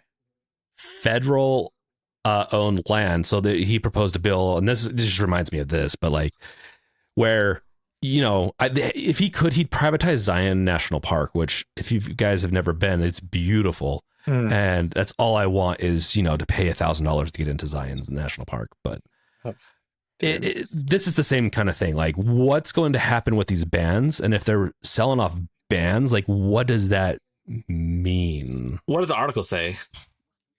The Senate version of the budget reconciliation bill backed by President Donald Trump removes protections for unlicensed spectrum that broadens the capacity of the 6 gigahertz Wi-Fi band.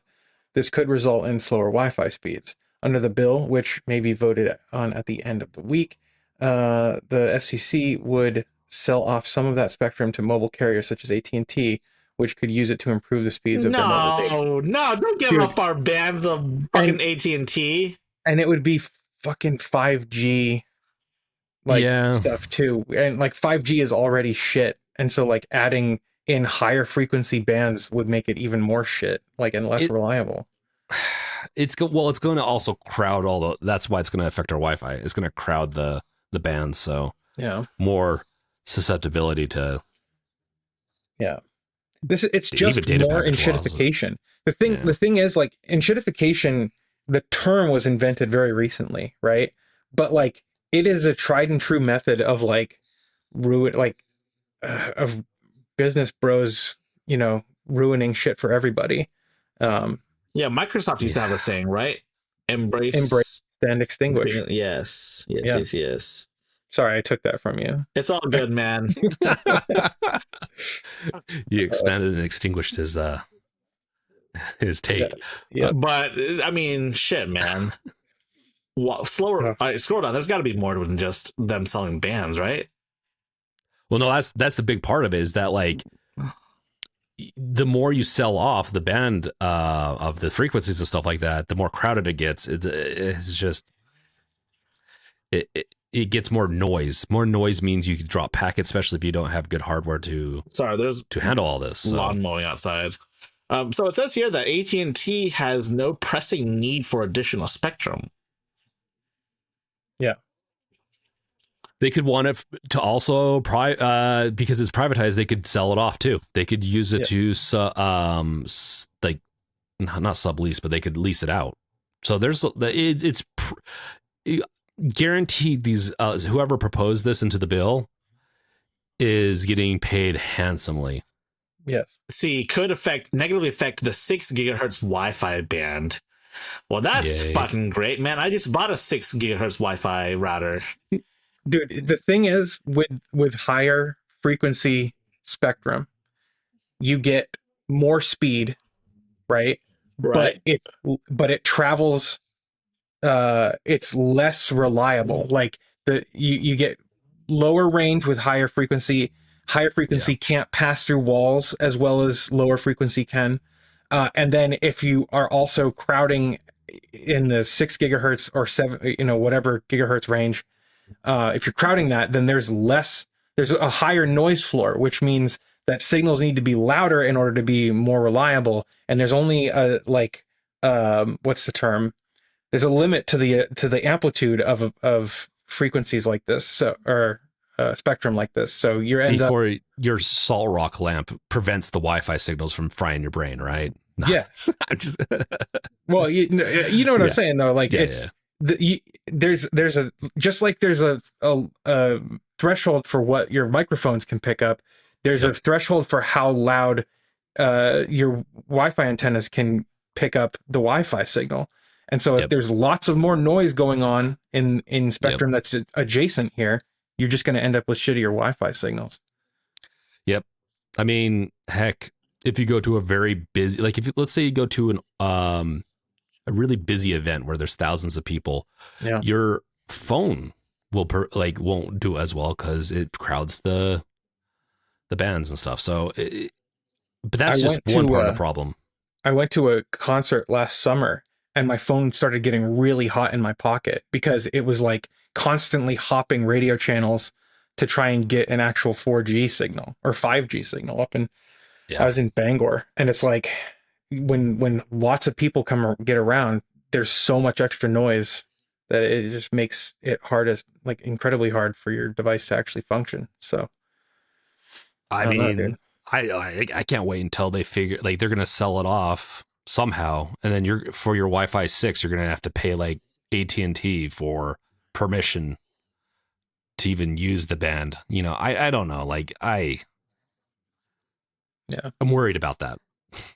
because they already try to privatize like more and more of the internet, and it gets expensive. Yep. Because these companies, every aspect of our lives, they have to monetize, even beyond games. You know, the gacha kind of stuff. They kind of monetize everything. Yeah. Ugh. Well. Oh well. Hopefully it doesn't pass. That's kind of a depressing note to end on. Yeah. Let's see if there's any positive news. Positive Probably news. not. Positive news. Positive I mean, I'm getting news. closer with my website. Nice. But that's not real. News. That's not real news. But yeah, I have like data being populated. I have AI systems put in there for fun. It's fun. It's honestly, I'm having too much fun with it is the problem. So I am still thinking about an integration with the data for an extension for DaVinci Resolve 2 high tech. So I haven't forgotten that. Yes. It might not happen right away, but I definitely do think that's a cool idea. All right. So I think the moral of the story is keep the good fight. If you're fighting for something that matters, keep at it. You will be rewarded, and people will see your efforts and join you. Yeah. Yes. Exactly. We don't want to have everything be just, you know, a gacha game. We don't want life to be gacha where you have to pay for access just to get your, you know, faster Wi-Fi. Well, on that note, thank you guys for being here. Thanks to the audience out there for watching. We appreciate it. Make sure you get subscribed to the YouTube channel. We're trying to hit 1,000 by the end of the year. I think we can do it. And yeah, thank you guys for joining me, James, High Tech. It was awesome. Yes, thank you. Awesome. All right. Have a great day, guys. All right, you Later. too. Peace out. Peace.